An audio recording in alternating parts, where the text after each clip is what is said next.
channel.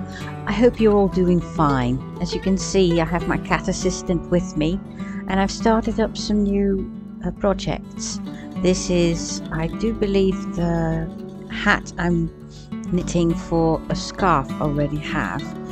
It's going to be cold this week, very cold, and we need to be prepared.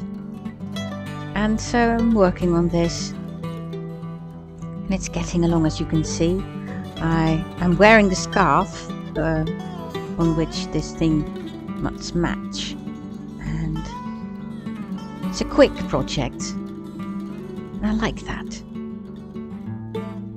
As I said, it's getting very cold this week in the Netherlands. We haven't had that cold in the last couple of months, and it's been wet most of the time, so cold I do like. Here it is finished. I've used the same colours which I still had in my stash, and it will be a nice comfortable set to wear when I'm going skating, I think later this week.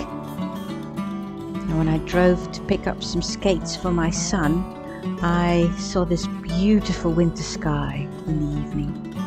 As said, my son's first skating on real ice, which means ice in nature, not in an arena.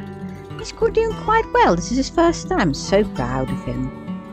This is the church I go to. I wish you all a very creative week. See you next time.